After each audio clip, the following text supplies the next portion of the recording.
Magandang araw mga kaibigan. Bigyan natin ng reaction opinion itong post, Unofficial Bato Solid Supporters. Title, Mayor Robredo, tanging makakatalo umano kay BP Sara sa pagkapangulo. Naniniwala ang ilang netizens na tanging si Naga City Mayor Leni Robredo lamang ang makakatalo kay Vice President Sara Duterte sa pagkapangulo sa 2020. Sa isang post, sinabi ng isang netizen na dapat ay tumakbo na rin si Robredo sa pagkapangulo dahil sa tsansa nitong maging pangulo.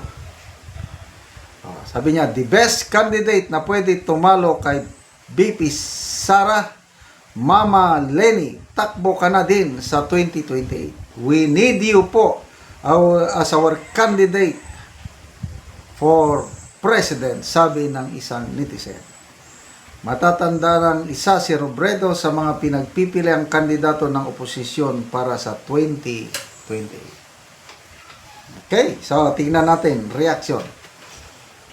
Dito mo masusukat ang pulso ng taong bayan kasi hindi mo ito mapike. 49,000 ang nag-react. 43,000 tumatawa, hindi naniniwala. 4,600 ang nag-like. 1,100 ang nag-love. So, 5,000. So, ilang percent yan? Mga 80, estimate ko 85% hindi naniniwala sa pahayag nito. Only 15% ang naniniwala. So, binabantayan ko ang mga post tungkol dito sa pagkapangulo. Halos pinakamababa, 80%. Mga reaction, comments, pabor na pabor kay BP Sara. Yes, malakas na kandidato si BP Leni. Sa lahat na posibleng makakalaban ni BP Sara, ay si Madam Leni ang pinakamalakas. Kasi nga, yung survey ng WR numero, yung I think, ano pang buwan, basta may nauna, si BP Sara nakakuha ng 33%, si BP Leni 19%. All others, sino ito? Rizon Tiveros, nasa 2% something. Romualdez, 0.8%. Yung sumunod na, bumaba na si Madam Leni. Si BP Sara nandun pa rin, 31%. Naging 15% na lang si Madam Leni. Halos tay sila ni Rafi Tulfo, 15%. Intact pa rin ang mga dilawan votes. Noong 2016, pagkandidato ni Madam Leni na Vice Presidente, nakakuha siya ng 14 million votes. Tinalo niya ang isang Bongbong Marcos. Noong tumakbo siyang pagka-presidente, 2022, nakakuha siya ng 15 million votes. So, iyan yung base, voters base ng mga dilawan, nasa 14 to 15 million. Intact pa rin yan.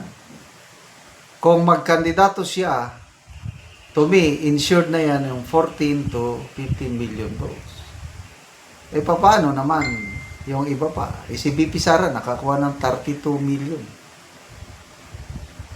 All others, yung iba pang kakandidato, wala na yan. So, ang magiging labanan ngayong 2028, nakikita ko it's a three-way fight. Kandidato ng mga dilawan, si Madam Leni, kung tatakbo siya, kasi sa ngayon, alanganin pa, granting tatakbo.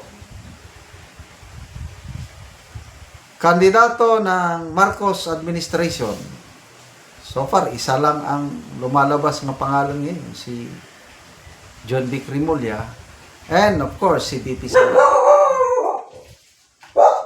Sa ngayon, sa latest survey ng WR numero, sa mga respondents, lumalabas 34% ay mga pro Duterte. 15% ang mga maka-Marcos. 12% lang ang maka-Dilawan. Yung 39% neutral. Kaya kung sabihin na lang natin para mas madaling i-count, if we have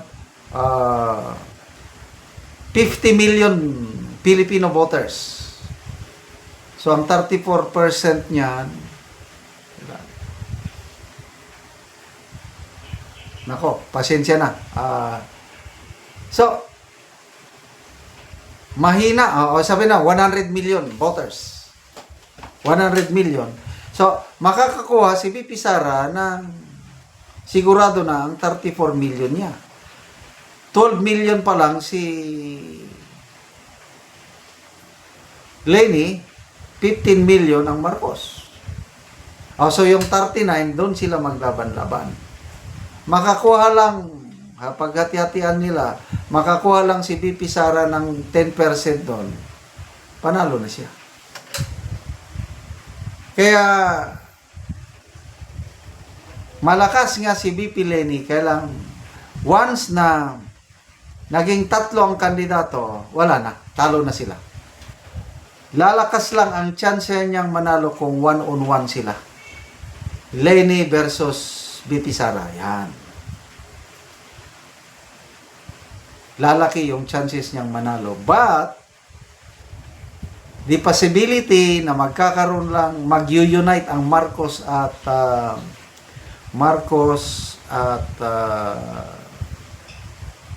Dilawan Camp, malabo. So, sino, pag-unite, sino ang kandidato? Si Leni, si John Vic ang vice, ay malabo. Lalo na kung si John Vic ang presidente, mag-busy sila, mas lalo malabo. Kaya ang nakikita ko, it's a three-way fight pa rin. And when that happens, may pang-apat pa pala. Ang mga makakaliwa, magpuput up din yan ng sarili nilang kandidato. At may mga iba pang susulpot. Kasi noong 2022, abot ata ng 8 or 9 na kandidato. So, it's never a one-on-one fight. So, good luck po, Madam Leni Robredo. Salamat mga kaibigan sa inyong pagsubaybay sa ating channel. Nakakatulong kayo ng malaki sa tribong Talandig ng Bukidnon dahil ang income natin sa channel na ito is pantulong sa tribo. Namimigay tayo ng libreng yero at pako para makapagpatayo sila ng mas maayos na tirahan. Panoorin nyo ang video nito. Natagaan na mo og yero. So mag-atop na ni siya karon.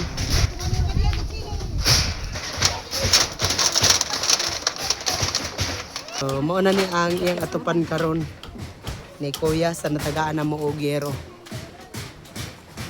Patindog siya og balay.